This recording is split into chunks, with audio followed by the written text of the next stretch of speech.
नमस्कार, मी Mayuresh Kondur. City news मध्ये तुम्हा सगळ्यांचं स्वागत आणि सगळ्यांचं लक्ष आहे एकाच सिटीवर, कॅपिटल सिटीवर, मुंबईमध्ये. आणि कारण सगळ्यांना आपल्याला माहिती आहे ते म्हणजे मुंबईत महापौर कोणाचा होणार. भाजप आणि शिवसेना 84 आणि 82 धावांवर एकमेकांच्या मागे आहेत आणि भाजप आता खलबतांच्या मोडमध्ये गेलेली आहे. मंत्र्यांच्या बैठका होत आहेत, खासदारांच्या बैठका होत आहेत. आता वर्षावर मुख्यमंत्र्यांच्या निवासस्थानी एक बैठक सुरू आहे. याच्यामध्ये मुंबईतले सगळे आमदार, खासदार आणि मंत्री भाजपचे हजर आहेत आणि तिथं रात्री 10 वाजताची कोर कमिटीची बैठक होणार आहे, ज्याच्यात काही महत्त्वाचा निर्णय अपेक्षित आहे. त्या अगोदर सगळ्या मंत्र्यांची, खासदारांची, आमदारांची मुंबईतल्या मतं मुख्यमंत्री देवेंद्र फडणवीस आजमावत आहेत. काय करायचं, सेनेबरोबर जायचं की बाकीचे ऑप्शन्स हुडकायचे? आपल्याबरोबर आता आहेत रश्मी पुराणिक, आपल्या प्रतिनिधी, ज्या वर्षावर निवासस्थानी आहेत. रश्मी, एकंदरीत भाजपच्या गोटामध्ये काय सुरू आहे? महापौर स्वतःचा बसवायचा का सेनेसोबत जायचं? काय सांगणार आहेत मुंबईतले आमदार, खासदार आणि मंत्री? मयुरेश, आपण बघतोय की खरं तर 2017 महापालिकेची वाट ही भाजप कधीपासून पाहत होती. गेल्या 1.5 वर्ष आधीपासूनच त्यांनी तयारी सुरू केली होती आणि जेव्हा त्यांनी ही तयारी सुरू केली होती तेव्हा त्यांनी स्वतःचं टार्गेट ठेवलं होतं. ते हेच ठेवलं होतं की मुंबई महापालिकेवर आपला महापौर हा बसलाच पाहिजे. त्यामुळे तितक्याच वर्षाने त्यांनी महापालिका निवडणूक देखील लढवली होती आणि आता जेव्हा ते साधारण 82 पर्यंत पोहोचलेले आहेत, त्यामुळे नक्कीच कुठे ना कुठे भाजपाच्या गटामध्ये देखील हा सूर आहे की आपण जर इथपर्यंत पोहोचलो आहे तर आपण सत्ता स्थापन ही केलीच पाहिजे. आपण जर खासदार किरीट सोमय्या यांचं कालचं वक्तव्य बघितलं तर मुंबईचा विकास आणि मुंबईला एक पारदर्शी कारभार द्यायचा, म्हणून गरज पडली तर मी कोणाकडे देखील जाऊ शकतो, असं स्वतः किरीट सोमय्या यांनी म्हटलं होतं.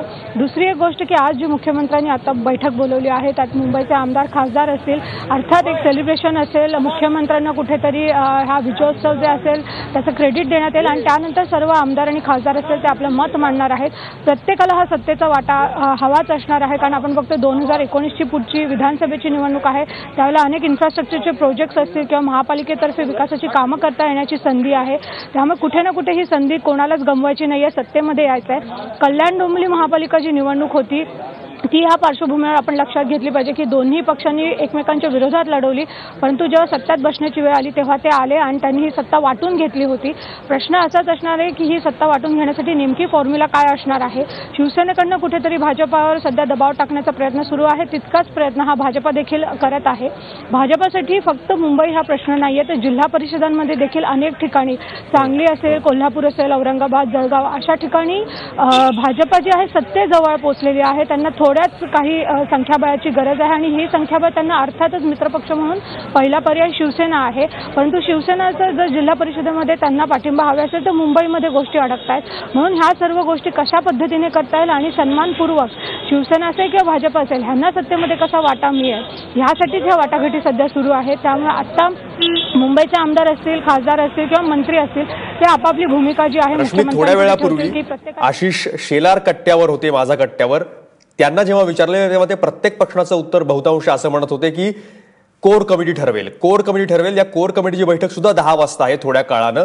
पण कोर कमिटी आजच काही निर्णय घेईल असं अपेक्षा आहे का सेने काय करते याच्याकडे लक्ष ठेवून वेट अँड वॉचचा खेळच भाजप आणि कोर कमिटी खेळेल?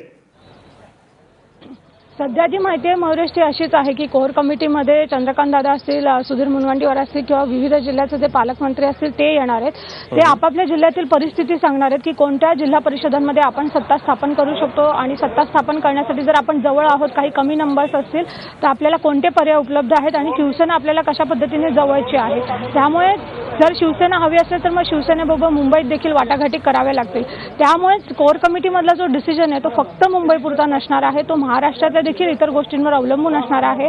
कारण जर भाजपला शिवसेनेची मदत हवी असणार राज्यामध्ये इतर कुठे सत्ता स्थापनासाठी तर त्यासाठी पहिला डाव हा मुंबई महापालिकेचा लागणार आहे. त्यामुळे सामंजस्याची भूमिका ही दोन्ही पक्षांनाच घ्यावी लागणार आहे. धन्यवाद रश्मी. तू दोन्ही या बैठकांकडे, आता जी मुंबईची होते ती आणि त्यानंतर राज्यभराच्या युतीसाठी जी कोर कमिटी बैठक होईल त्या दोन्हीवर नजर ठेवून राहाच. महत्त्वाचा निर्णय महाराष्ट्राच्या राजकारणामध्ये तिथं घेतला जाणार आहे. तुझ्याकडे वेळोवेळी अपडेट घ्यायचंच राहू. धन्यवाद. ही होती रश्मी, वर्षा निवासस्थानी, मुख्यमंत्र्यांच्या निवासस्थानाबाहेर.